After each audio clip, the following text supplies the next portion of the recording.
Hello and welcome to today's special bonus episode of the Some Laugh podcast. I'm Marc Jennings, one of the hosts of the show, and today I'm bringing you my chat with the journalist and BBC documentary maker Adam Curtis. I had a really great chat with Adam, whose new documentary called Shifty, Living in Britain at the End of the 20th Century, comes out this Saturday, which I believe is the 14th of June. That'll be on the iPlayer if you want to check that out.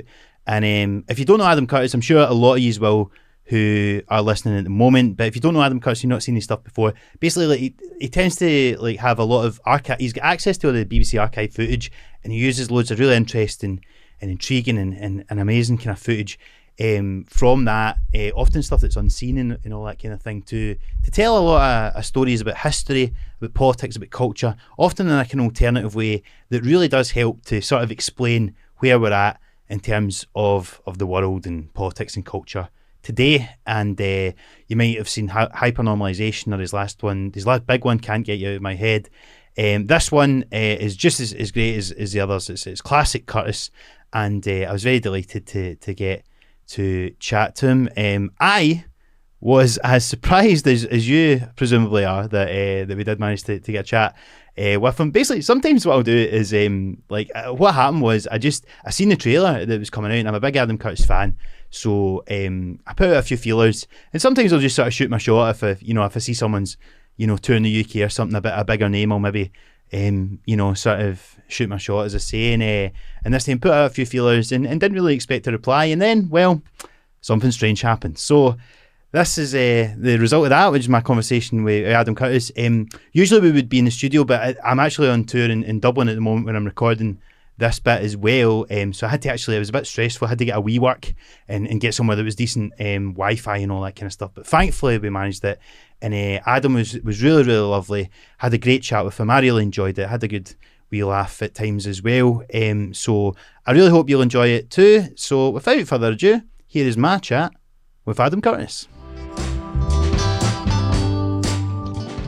Right, well, Adam Curtis, thank you so much for joining us. Now, you have got your new docu-series coming out called Shifty, Living in Britain at the End of the 20th Century.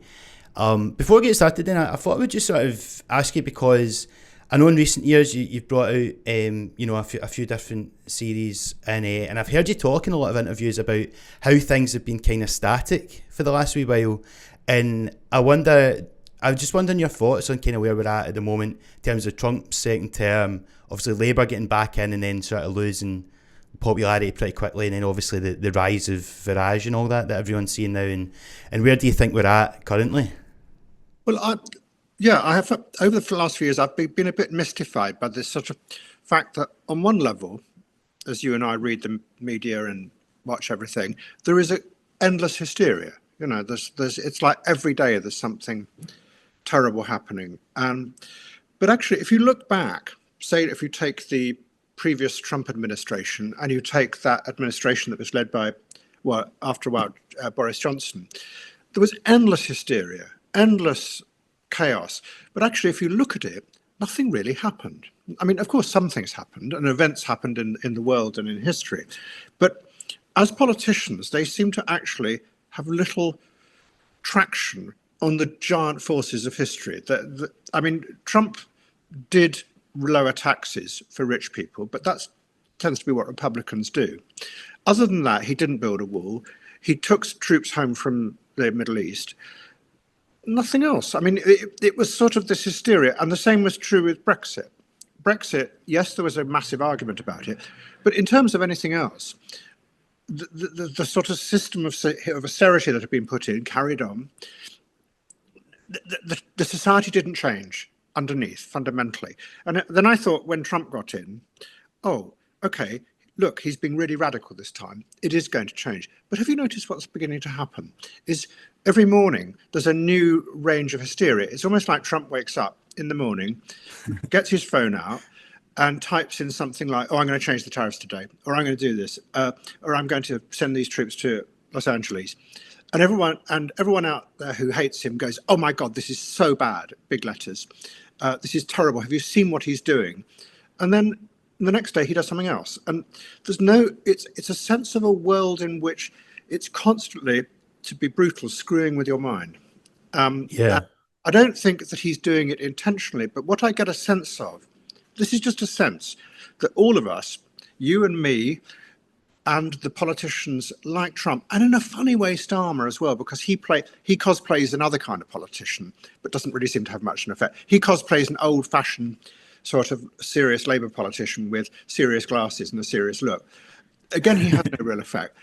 It's all cosplay, and it's cosplay that constantly creates this churning hysteria, which actually, if I asked you what really is happening in the world today, I doubt if you and I would really know. Yeah. What we do know is that hysterical pantomime.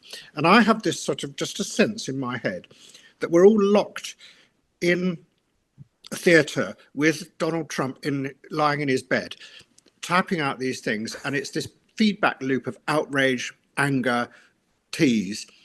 And meanwhile, outside the theatre, we've got absolutely no idea what's going on. Yeah. And, you know, Trump has very little, I mean, to be brutal, Trump has little effect on Ukraine. He has little effect on what's happening in the Middle East, not just in Gaza, but also with Iran. It's strange, and I don't quite get it.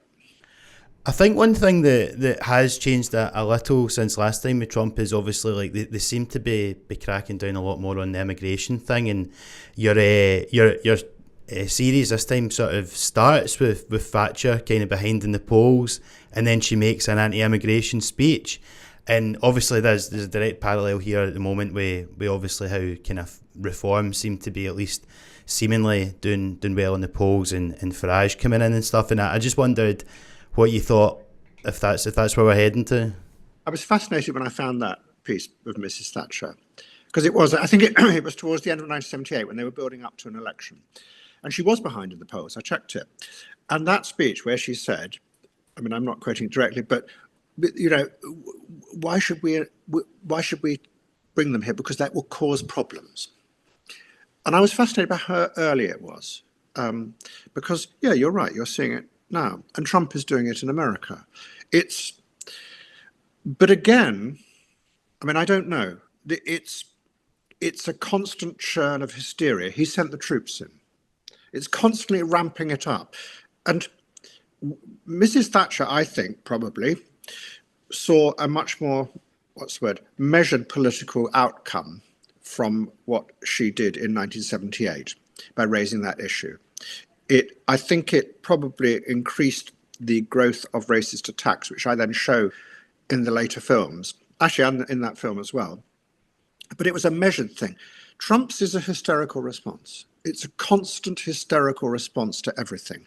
I mean, that particular story of the guy who was sent off to jail in El Salvador, and then they refuse to bring him back, and then suddenly they bring him back, and then they say, no, we're going to charge him with this.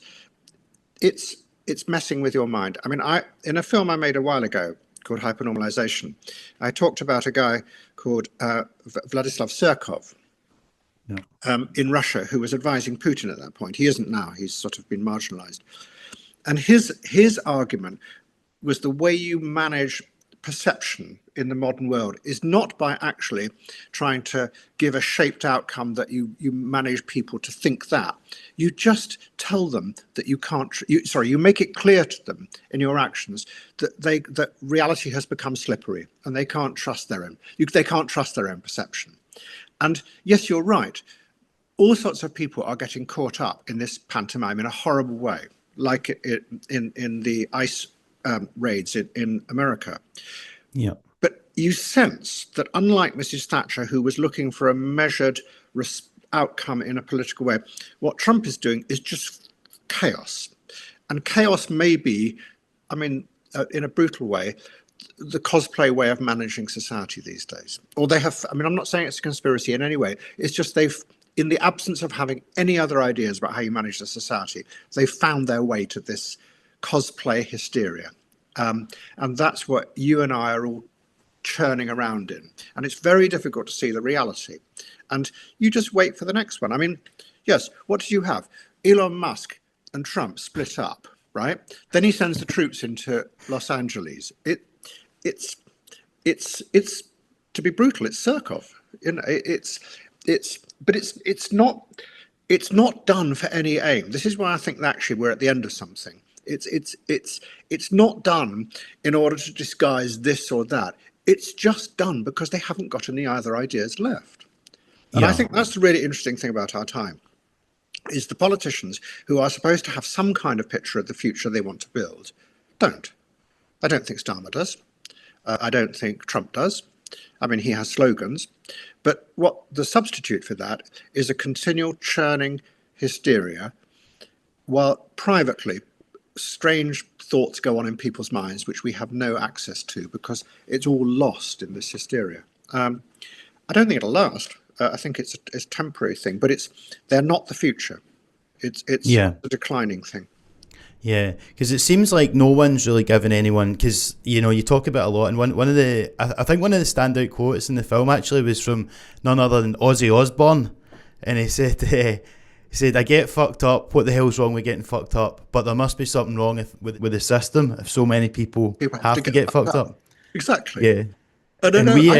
I thought you got it, Mr. Osborne, at that point, because what was good about that quote is he's talking about himself, and he's talking about the ambiguity of it.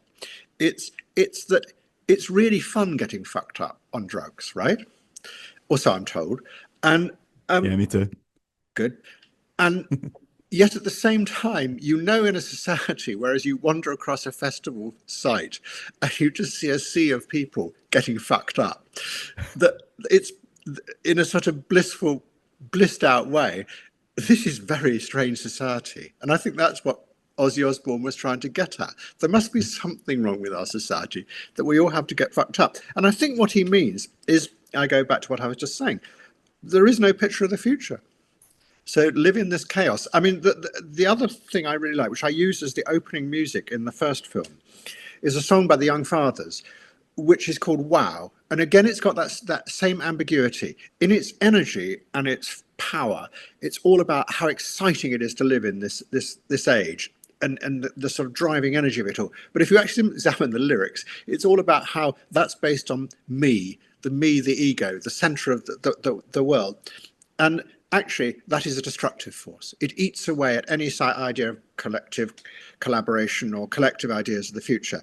And again, they're pointing at that ambiguity, which I think Osborne is pointing at, is that get fucked up yourself is fine, but actually, if you realise that you're part of, I don't know how many people get fucked up on a Saturday night in Britain, but it's probably quite a lot. There's something a bit odd about that society. I mean, people find it very difficult to examine drugs. No one's really ever explained it to me, but I think Ozzy Osbourne was getting close to it. Getting on the ambiguity of it all. Absolutely. Well, yeah, we have a running joke that we just say the world's a fucked up place, But the thing that I think your films describe is like why, and I think the big thing is people know that stuff's fucked up, but they don't get answers as to why. And I mean, really, the only one politically they're getting at the moment is from the likes of Farage, who go, it's immigrants that are to blame, and no one else has got an answer, and that's why they're popular and everyone hates Starmer and all the rest of it, because no one is telling them anything. Right now, one thing, there's always a couple of moments in your films, Adam, that I look at and you just go, bloody hell, right? And there's a couple I want to bring up. One of them was this, relating on for that, was that there's a point where you go through what Margaret Thatcher done with the economic policy, monetarism, and then there's a point in the film where her economic advisor called Alan Budd says that he basically suspects or fears that the people who implemented all the policies under Thatcher basically knew they wouldn't work, but just wanted to do it anyway, and it was a good way of like reducing the strength of the working class. Now, see, when I saw that, I thought to myself, someone needs to sit and strap Keir Starmer to a chair, make him watch that and go, right, so see these people you're trying to copy, they didn't even believe what they were doing at the time. So what are you doing? I know. I remember that interview. I did that interview actually in the 90s when I was doing a film about monetarism and about why it failed. And I was interviewing him, and he was one of the most senior advisors, that was the architect of that policy back in the 80s. And I was just astonished because he started talking. I mean, he actually said, I know this is a Marxist theory, that really what was happening was that people like me, pointing at himself, were being used and advisors who thought they were following exactly the right economic theory. They were being used by forces who wanted, and he said, I know I'm being a Marxist here, to engineer a crisis of capitalism. And by engineering a crisis of capitalism, and that is a Marxist phrase, that would actually cause a rise in unemployment, which would reduce the power of the working classes, which would then help put wages down. And that means that more money could be shifted over to the markets, is what he was implying. And that he was used. And I was astonished by that, because this was one of the architects. No, I think what I realized at that point is that the people around Mrs. Thatcher thought initially that they could use money as a rational system of running a society, as opposed to these horrible fuzzy ideologies like left Marxism or socialism, because money was a rational measure of everything. That's the idea of the market. You can actually read people's needs and desires in a rational way by what they're prepared to pay and what they're prepared to sell at. It's a rational system. When they tried to apply that on a grander level, it went completely haywire. Inflation, interest rates went up, factories closed across the country, and you could argue that Mrs. Thatcher increased the deindustrialization of this country massively. They were shocked by it, but because they were locked in that simplified, rational view of money, they couldn't see the broader sense. Was that, I suppose, what it is power, and I think that the really interesting thing, and you see it both on the left, not so much on the right, the liberal left, and on the right, who believed in, Mrs. Thatcher believed very much in individualism, that you should allow people to be free and then they would flourish as individuals.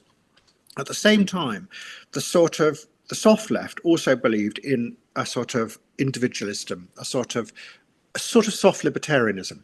What both of them neglected to understand was that power doesn't work. Power is big.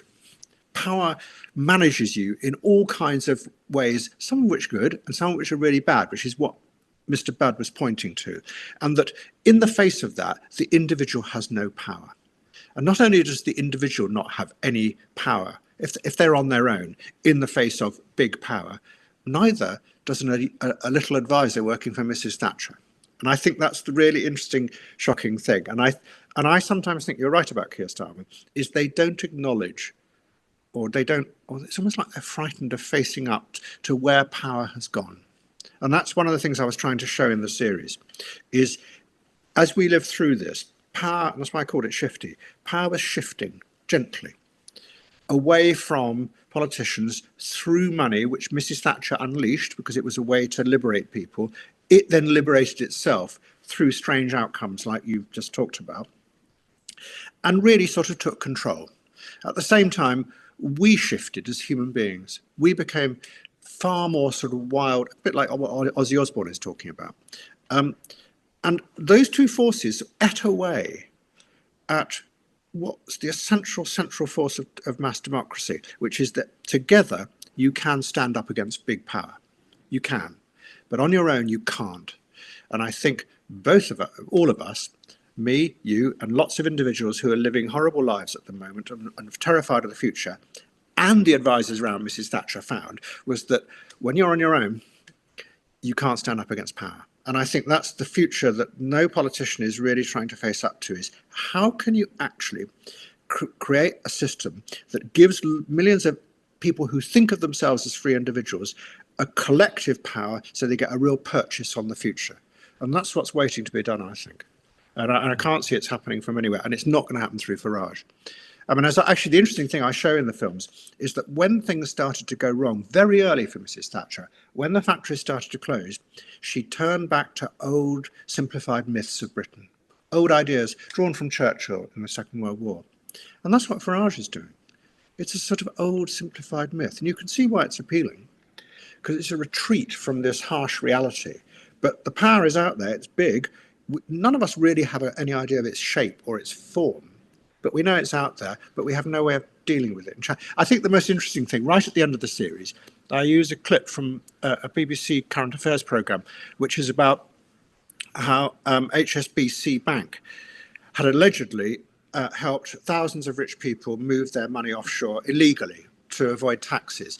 They go and they find the head of HSBC in the street. The reporter, it's a brilliant piece of interviewing, just walks along with him saying, come on, you were actually helping these people do something illegal. And the guy just won't talk.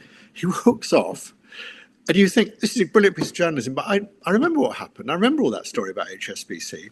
It comes out, everyone goes, oh, that's terrible. And then nothing happens. Nothing happens. And this goes back to what we were talking about earlier on. Nothing happens. That it's all hysteria. And that's not a criticism of that journalism. It was a really good interview, a really good piece of journalism. But somehow the system of anger is broken. That's because there isn't a collective force that can challenge that power. The fury goes nowhere. The anger goes nowhere. And that's really sad.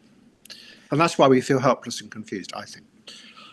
Well, individualism is obviously something that comes up a lot in a lot of your films. And for me, like, see, when I try and think about how we've got there politically, particularly in terms of that way of thinking, one of the sort of Rosetta Stones for me, in a way, is to understand like how these kind of people in Silicon Valley and right-wingers and everybody in power now sort of thinks, is by understanding someone who you've done a documentary about previously, which was Ayn Rand. Oh, yeah. And so basically her thing was like, her argument was like, the most moral thing you can do is to follow your own selfish interests and be selfish. And to me, like, the logical endpoint of people being into her basically was someone like Donald Trump, like the most selfish guy ever being elected. And I was just wondering how important a figure you think she might be to understanding where we're at, or is she just one of many that have kind of influenced what we've got today? Ayn Rand is very important, but to be precise, what she would say, I don't mean selfish, I mean self-interested. And there is a distinction. Selfish is deliberately doing something you know might harm others. Self-interest is actually saying, look, I'm the person who best knows what serves me, therefore I will follow that guide. So it's not morally bad, but what Ayn Rand said was that a society with someone at the top who wants to plan everything can never know what human beings want, what all human beings want. So ultimately, you will always be forcing some people to do things that is not what they want. That's her argument. But in the process, what you get is a society which ignores how power is distributed. That would be fine if everyone had equal power, but they don't. And I think that's what someone like Trump shows, is that he. I think Trump is different, though, to be honest. I think the really interesting thing about people like Ayn Rand is they got into the water the idea that not being bad, but being self-interested was the right thing. It was the motor for our society. And that was very strong in Silicon Valley. When I made that film, I had learned quite early on that all the people in Silicon Valley were obsessed by Ayn Rand. And I went and interviewed them because it fitted with their idea of everyone on social media talking to each other as self-interested individuals. But what it got into that water was the idea that self-interest was good. Then what happened was you got politicians who were completely unable to cope with that. You see that with you see it really after the collapse of the global crash in 2008. What then emerges are these strange politicians like Johnson, like Donald Trump, who actually, I would say, cosplay badness. That in an age of disenchantment with politicians, where you don't trust politicians any longer, which by 2008, that's what we felt. We didn't trust them. If you have this disenchantment and you have distrust, what is the only authentic thing a politician can do? Be bad. Because that somehow is authentic, right? In people's view. He's being true to himself. And remember, that's what people liked about Johnson. They knew he was bad, but as opposed to the phonies, he was being himself. That was his trick. And the same thing's true with Trump, is we know he's bad, and he knows that we know he's bad. And he plays to that very strongly. But somehow there is this strange sense that, oh, that must mean he's been true to himself, as opposed to all these phonies like Hillary Clinton and Bill Clinton, which you and I would probably agree with. They were phonies. They were trying to hold on to power without knowing really what to do.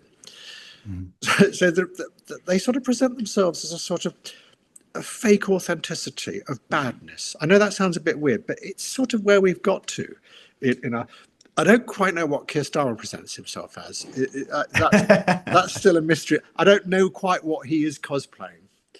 Because the really interesting thing about our time are the people who are trusted are the ones who create a character that we suspect is as close to what they are really like. So Ricky Gervais did it very well in The Office. He created a character which we know is a pantomime figure, but we also suspected that he was like that. And he knew that we suspect. So it's this idea of a sort of Jeremy Clarkson is another one. You know it's a pantomime character, and you know he's very clever, but you suspect he's also a bit like that as well. And he plays to that to us, as opposed to the Hillary Clintons, the Tony Blairs, who just hide it all. Well, it's like in wrestling, they've got that term kayfabe. Kayfabe, and it's like, and now that's totally broken because we've got social media and you can see that they're doing strategies and all the rest of it, and like you just know it's all fake. I've always wanted to make a film about kayfabe and Japanese wrestling and how it spread out from it. It was ever since I can't remember the name of the wrestler here. There's some big wrestler here who named one of his signal move hypernormalization because he liked my film. So I thought, okay. And I started reading about wrestling and learned about kayfabe because, but kayfabe's got very interesting now. It sort of was revealed towards the end of the 90s. What they then did was they then started playing this game, the wrestling fraternity, of saying, okay, we know that you know that we're making it up, but actually behind that there is a real story. And they then invented another hidden story. So by the early part of the 2000s, there were these really complex levels of fakeness going on within the wrestling fraternity and kayfabe. There's a sort of dark comedy in there somewhere. And I think it sounds really similar to where we're at with politics as well, because it's like back when it was the 90s and Blair and all that, they could sort of, when everyone got it through telly, they could sort of live up to it. But now, you know, the kayfabe's broke. Yeah. You have no idea what you're... Yeah, that's right. The kayfabe's broke. and the people who are powerful admit the kayfabe's broke. Yeah. Well, just while we're touching on, you kind of mentioned comedy and stuff, there's a lot of kind of cultural figures within the film, and there's a few comedians. Obviously, we're a comedy podcast. I just thought because you've got some stuff with Rowan Atkinson and Les Dawson, Bernard Manning's in it, Ken Dodd as well. Even though it was really just about him losing all his money, but I was just wondering what your kind of thoughts were. Just sort of on comedy generally, and like in terms of how it maybe affects culture. Do you because I think somebody like myself, right? I got into like Bill Hicks when I was starting out, and it was all about, hopefully I can maybe get these political ideas and make people laugh and change the way they think. But then you do suspect now you go, is it more just, are you just reflecting back what people already think? You don't know. What do you think with regards to that? It's a really it's a very interesting question, and it always gets you in trouble. Which is it sort of relates to it's also true of art, is that all these people go on about how comedy and satire can change the way people think and thus change the world. So can art, radical art. And you sort of wonder, well, could you give me an example of that? Is what you could yourself, what was it? What was it called? Was it called alternative comedy in the 80s? I think it was called alternative comedy. You just sort of say, well, that really stopped Mrs. Thatcher, didn't it? It just... Ben Elton stopped it. Quite, yeah. Her in her tracks, she became this nice woman who agreed to liberate the folk. No, I don't know. It's that terrible question that you really get in trouble with a lot of fan people when you say that as comedy and as art and music has become increasingly nichified. So they're playing to a particular thing. Has its real function as a sort of sophisticated grooming mechanism beginning to reveal itself? And was it always a bit like that? I know it sounds cynical, but I just sometimes feel today is that it's all about grooming. A lot of it to keep your niche. What you're saying to them is, no, you're right. You're absolutely right to think that. Even if you're attacking your audience, you're actually also grooming them. Well, I was reading a book recently, and it was about humour and the rise of Nazi Germany, and in it sort of says that comedy was often sort of used almost as like a release valve. So it's like it didn't sort of attack power, but it just kind of blew off a bit of steam for the people that were having to deal with what was going on. I think that's a more realistic view of the function of comedy and actually of art. It's sort of, it allows an emotional expression of something that you feel has been bottled up in the back of your head. I think that's true. And the brilliant comedians are the ones who touch on that feeling in the back of people's heads. And it's much more incoherent than saying, oh, I'm attacking right-wing politics. It's about, and I think the good comedians are the ones who actually deal with the sense that people have in the back of their heads at the moment is they're on their own, they're alone, and they're frightened. And they bring that forward, but they sort of turn it into jokes, and they make you feel you're part of something. And I like that. They're good at that. It's clever. There's a guy called Leo Reich I like, who's really good. So Yeah. he's sort of, you sort of like him for his own awareness of his narcissism. It's sort of, he's playing a game, but it's sort of, I don't know, it's kind. The good comedians are kind now. I can't explain any more than that. It's just, there's a sense that they know what you're feeling, even if they're being sarcastic and rude and everything. It's just the mood. And I think that's what comedy does, and I think that's what good art always did. I think somewhere in the 1980s, I think where it came from is that the nice liberals back in the 80s were, and I just say this in the films, were absolutely shocked that the working class had gone and voted for Mrs. or so many of the working class had gone and voted for Mrs. Thatcher. They were absolutely shocked because for like 60 years, 70 years, that liberal patrician class had always sort of believed that the working class looked up to them because they were sort of paternalistic towards them. They would make sure. And then suddenly in 1979, 1980, that lot turned around and voted for Mrs. Thatcher, and they never got over it. They sort of became bitter.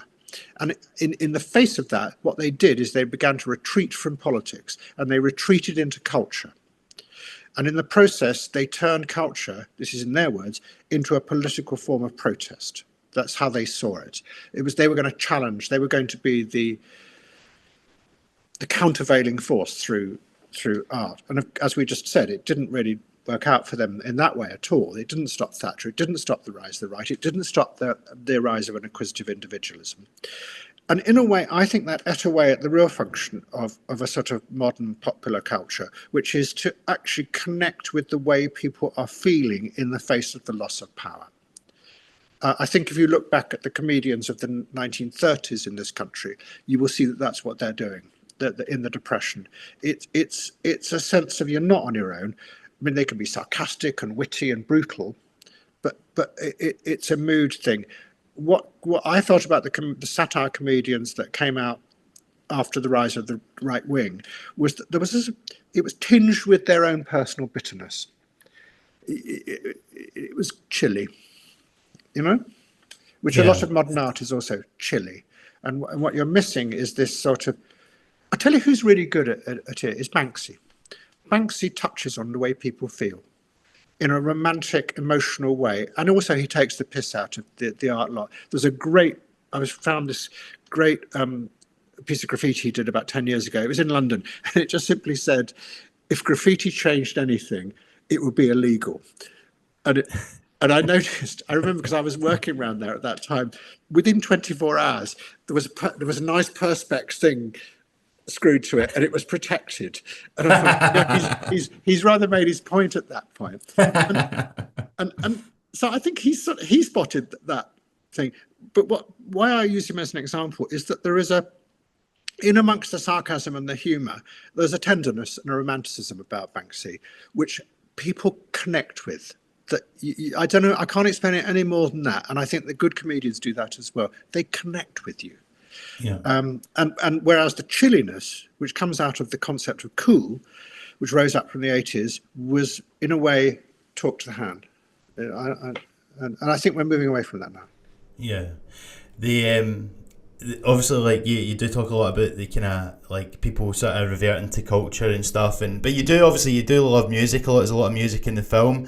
I thought one of probably the best examples that I had not been aware of that you mentioned in the film was trying to do a kind of anti-Thatcher protest song through the medium of the band Bucks Fizz, which that's crazy.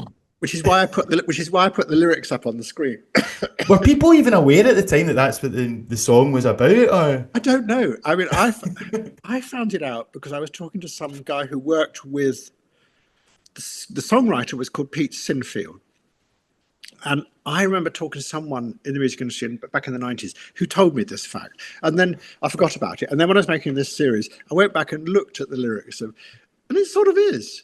And I won't give it away now, but you know, you can see that he was, yeah.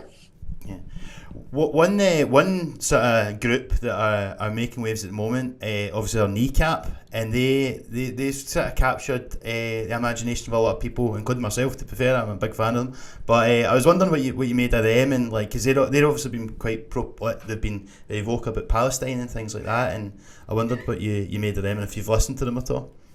I've listened to them. I prefer the Young Fathers myself.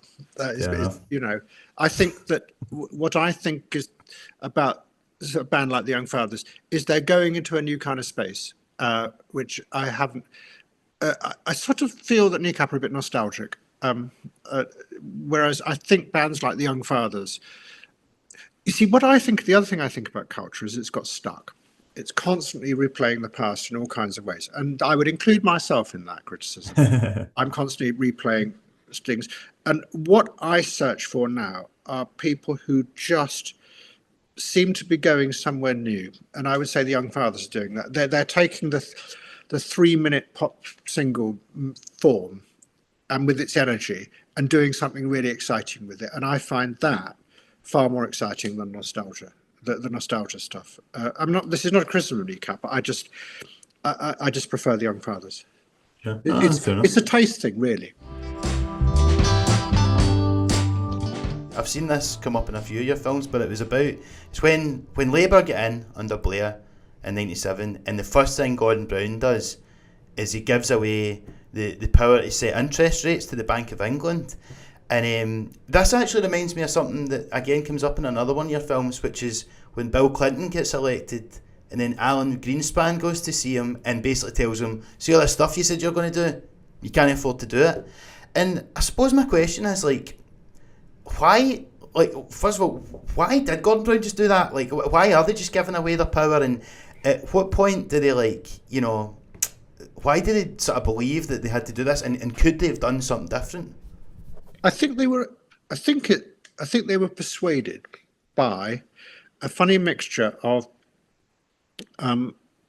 right-wing academics and the markets. As you say, Greenspan said, stop borrowing money and doing social programs. Let the markets reduce the deficit and let the markets have a boom. And he was right. I mean, that's what happened in the 1990s. There was a boom, but it also led directly to the 2008 crash. I think the reason for it is that if you have a society driven by these right-wing theories that are based, as we were talking about, on the idea that human beings are fundamentally not selfish, they're self-interested. That's what drives people. What then happened was that theory began to shift away just from the marketplace, where people are supposed to go and buy and sell and measure each other's desires and needs that way.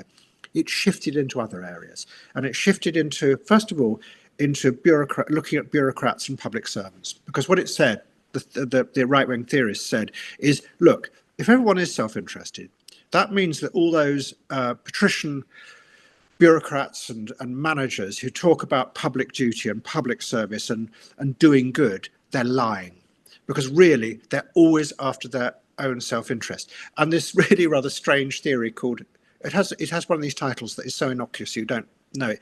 They call it public choice theory. I still don't know what it means, but what it said was that really if bureaucrats and public servants are self-interested, then we can't trust them to be left on their own, going on about public duty and public service. We have to have incentives and targets. And that's where modern HR comes from. They don't trust you. They know that you, because you're a selfish being, a deceitful being, you have to be managed through incentives and targets. There's a great scene in one of the films I took a brilliant documentary made by a woman called Molly Deneen about the zoo. The London Zoo are running out of money. They bring in a management consultant. He believes all this, and he says, once you've got incentives and targets, then you've got them in the grinder. And what he means by that is you've captured them in your system. But the basis of that system is fundamentally distrust of other human beings. Well, the next step is, once you've got the bureaucrats, the question raises its mind and says, hang on, if all public servants are actually lying when they talk about public duty, aren't politicians public servants?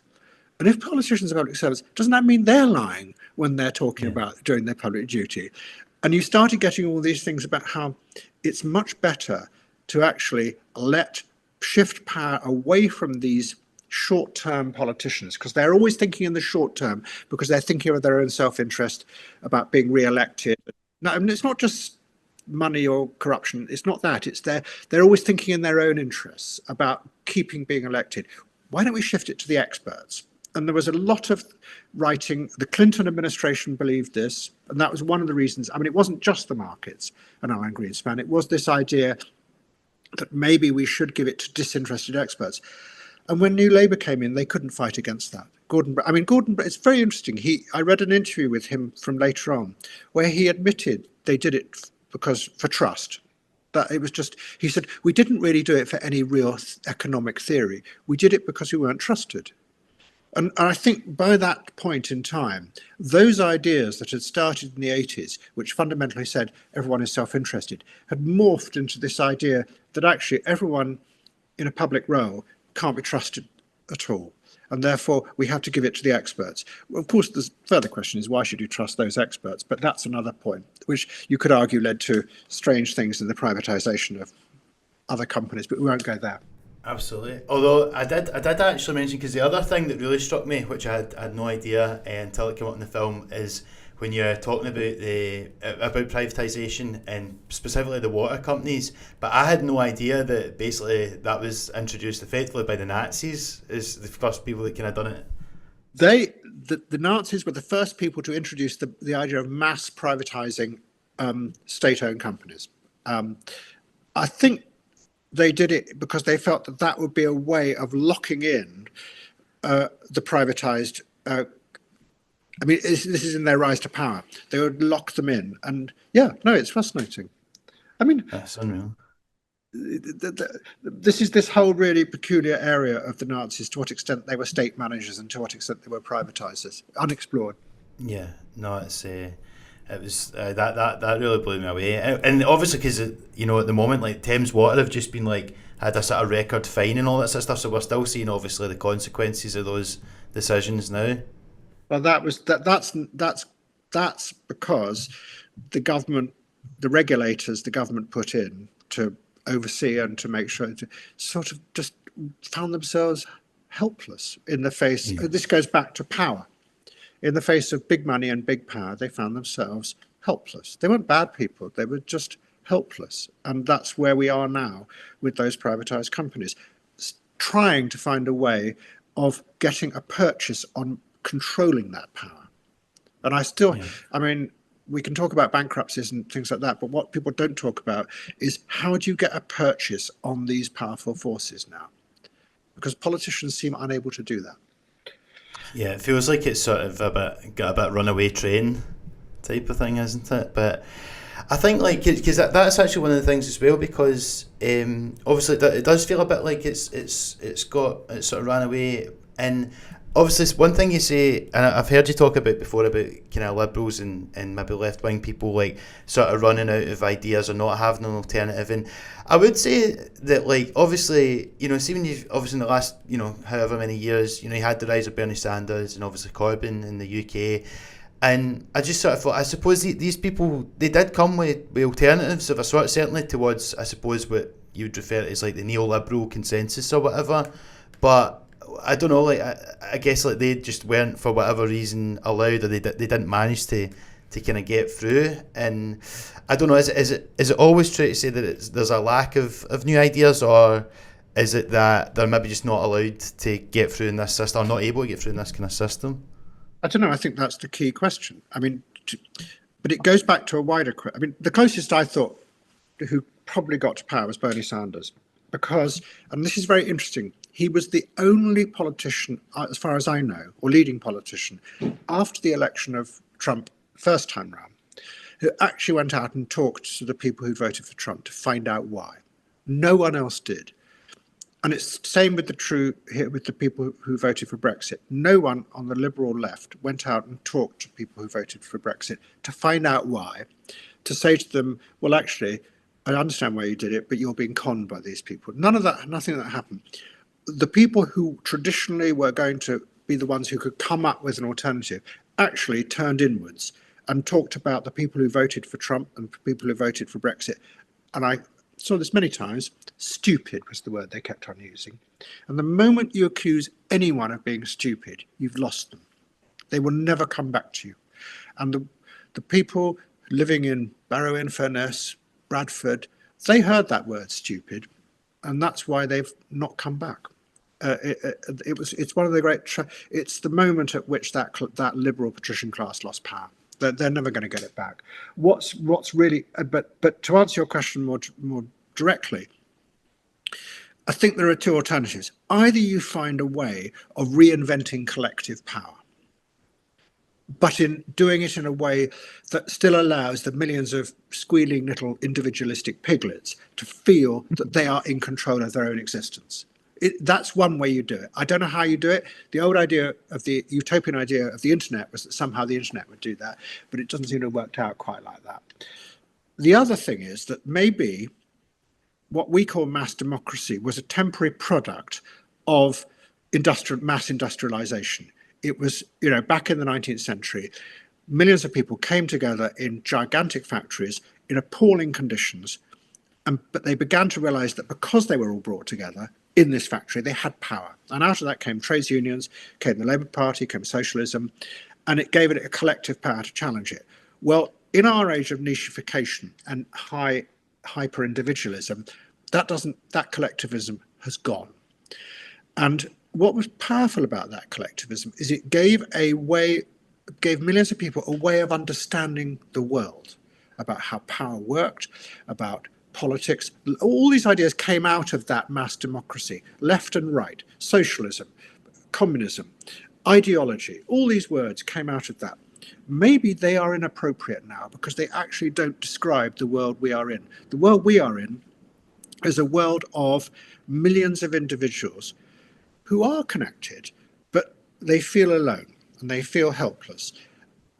But no one has actually described that. No one's come up with I can't think of the right word for it. It's almost like has invented a language to describe that experience.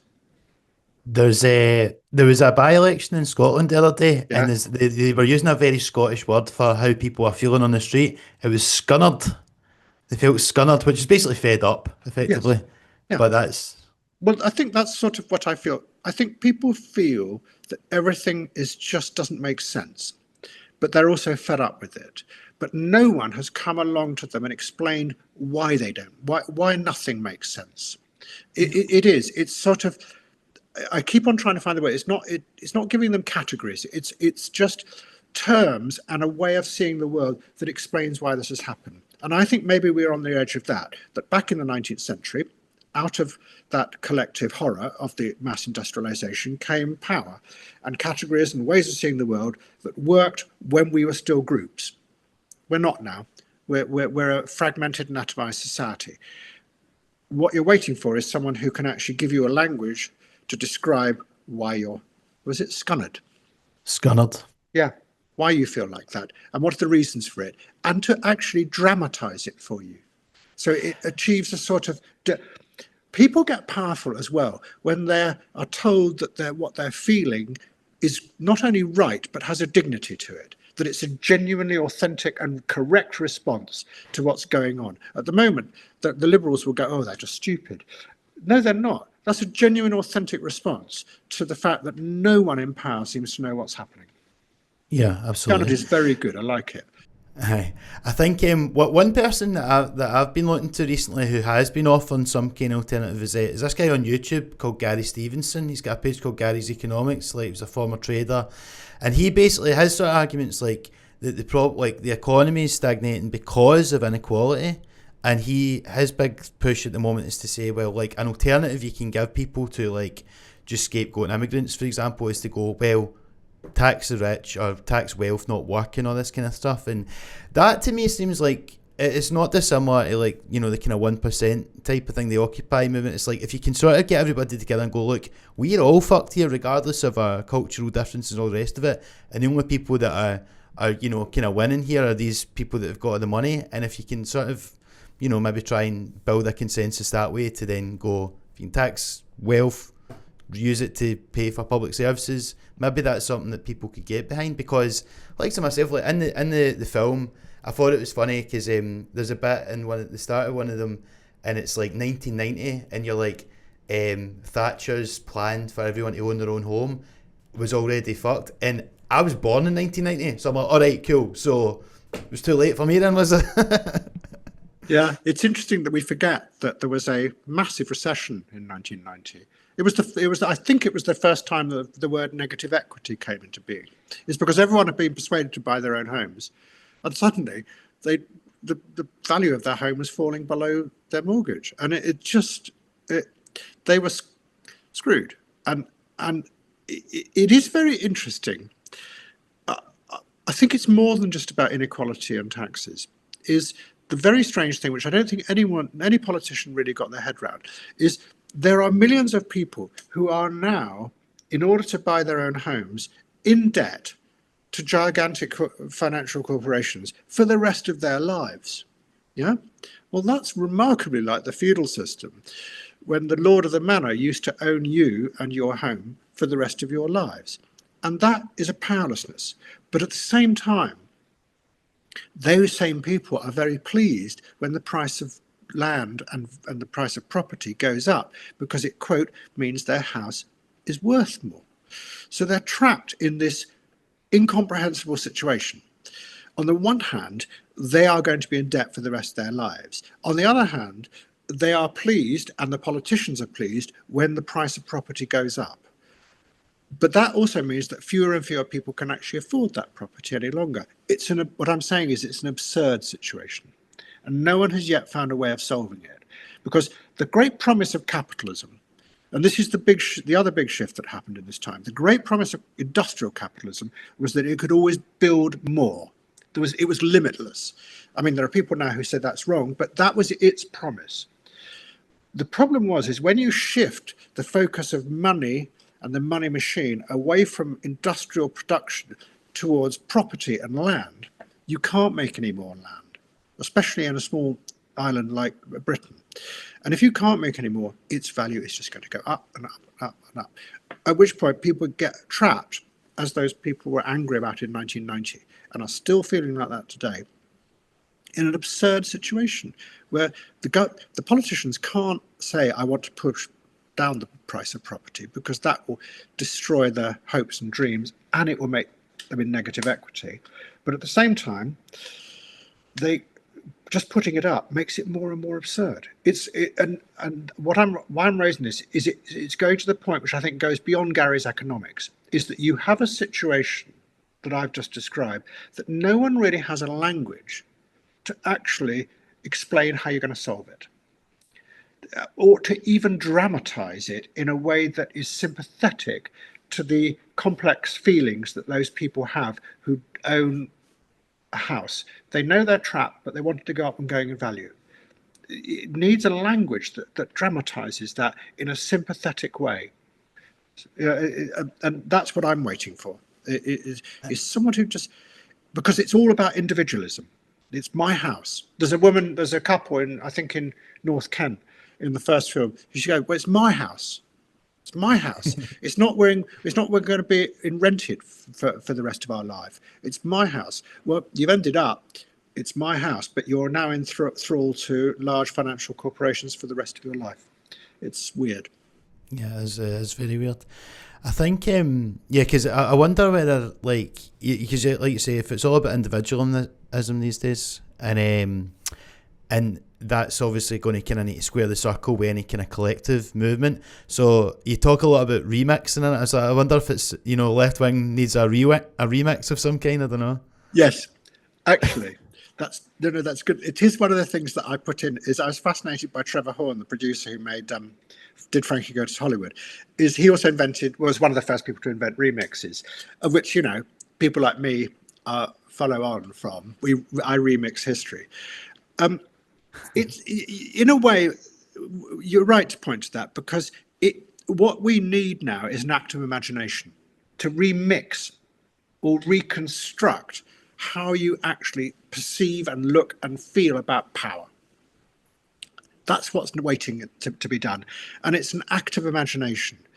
And what's stopping it in a funny sort of way is the constant replaying of old ideas from the past. I mean, I do accuse myself of this, but at least I try and explain it. At the moment, you can't have archive footage from the future, Adam, to be fair to yourself. Time shift. But it's almost like what gets in the way is the constant replay of not just of political ideas, but of cultural ideas, of old bands. All music is so old now. It's actually stopped. And all dramas tend to be, they're either versions of factual stories. I mean, they're very well done and everything, but they're all playing the past back to us all the time. It's a constant haunting by the past. And if you look at what AI does, it just feeds off our past and plays it back to us. It's like we're trapped with that, and it's stopping this active imagination to do exactly that, which is to actually genuinely remix elements in a new imaginative way. And I would argue actually that there's very little music doing that at the moment. But that's another question. Yeah, absolutely. No, I know. Well, that AI is the other thing, and I mean that might end up, not only is it going to be so expensive for houses, but a lot of people might be out of jobs and stuff like that if it gets so that we're really heading for trouble. And then, because again, the thing is at the moment for me is it's like, see when you see like how unpopular like the Labour Party are at the moment, how on the rise Farage and that seem to be, there's still like another 4 years to an election, and you think at some point are they not going to at any point turn around and go, do you know what, maybe we should actually just try and stand for something rather than do this sort of cosplay of the past. It's a puzzle, isn't it? It's a puzzle, isn't it? No, I know, and that's what I'm talking about. It needs. And they constantly, and actually they are constantly replaying old fears from the past, the Labour Party, and trying not to be like Liz Truss or trying not to be like this, but actually ending up maybe a bit like her. And all the journalists join in about, is that like that or is that like that from the past? There's no leap forward. Yeah, absolutely. There's no forward look. There's no attempt there's no attempt to imagine something beyond this. Yeah.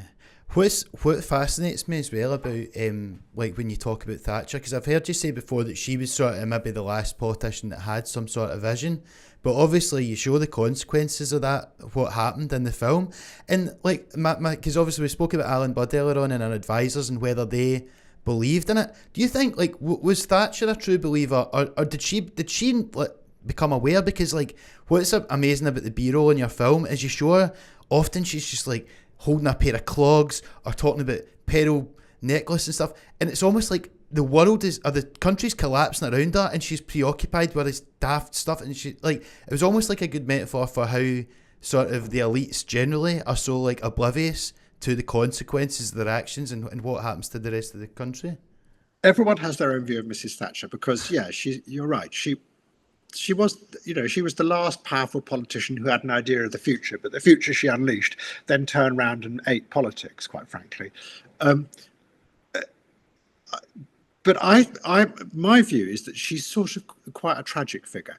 Very early on, she unleashed what she would see as a rational force of money to try and regenerate British industry, and it went very badly wrong. She accelerated, factories had been closing before her, but she accelerated the industrial decline of Britain. In the process, in the face of that chaos, she tried to turn back to the past. She really did. And the Falklands helped her in that in a way, but she did it more than that. She was, as the guy says who worked with her, she was constantly saying to herself, faced by the chaos of massive unemployment, she would say to herself, Churchill 1940, Churchill 1940. And I think you can't use those simplified myths to hold back. She very early on, she was lost by these forces that she'd unleashed. And the other one she unleashed was you and me. She unleashed highly motivated, self-interested, libertarian individuals, us. And we went and had, a bit like Ozzy Osbourne said, we all got fucked up magnificently, right? Really having, and in the process, we somehow ate away at all the old collective bonds that held society together. So she unleashed those two things, and she ends up slightly bonkers, is my view. But I don't read her as an evil person. I read her as a tragic figure, which is why at the end, I think it's the third film, I found this bit of her reading a poem, which is so like describing a lost world that she dreams of. And I just play it, not sympathetically, but I try and do it to evoke what she must be feeling at that time, which is that she didn't ever, she's trying to go back into the past, like everyone is now. Yeah, and we're all bonkers now as well, I suppose. And we're all bonkers, and we're all fucked up. But sometimes we enjoy being fucked up. But when you've got a society where everyone's fucked up, there must be something wrong with it, as Ozzy Osbourne says. And as my co-host is unfortunately not here today, Steve McCann says the world is a fucked up place, and you have your show and your new documentary series demonstrates that greatly. So Adam, thank you so much for your time, man. Really appreciate you coming on, and check out Shifty on iPlayer now. Pleasure. Thank you very much. So that was Adam Curtis, and once again, Shifty comes out on BBC iPlayer this Saturday the 14th of June. Thank you very much for tuning into this. Apologies if you were watching on Spotify or on YouTube. The visuals effectively were just me nodding along for basically all of it. It's effectively an audio only episode, but for loads of like boring podcast reasons, it's just better for us to put out a video version essentially. But yeah, if you did enjoy the chat and you're into politics and all that kind of stuff, you might be interested in coming to see my stand-up show at the Edinburgh Fringe this August. It's called Marc Jennings Bread and Circuses, which is after that quote. It's called Give Them Bread and Circuses and They'll Never Revolt, although I did subsequently learn that it was also the name of an album by the Dundee band The View. But if you're into that kind of thing, you might be interested. So if you're around Edinburgh during August, please do come and see us. Maybe check out a couple of episodes of the podcast as well. We've had loads of great guests on, and if you're a first time listener or viewer, maybe scroll through the back catalogue, look for someone you know, and maybe have a listen, and you might be our newest fan. And if you have been a long-term listener, thanks so much for doing so. Obviously, we've got a Patreon, all the rest of it you can sign up to, all that kind of stuff. But I'll not leave you any longer. Thank you so much for tuning in. Hope you enjoyed the chat with Adam Curtis, and we'll speak to you very soon.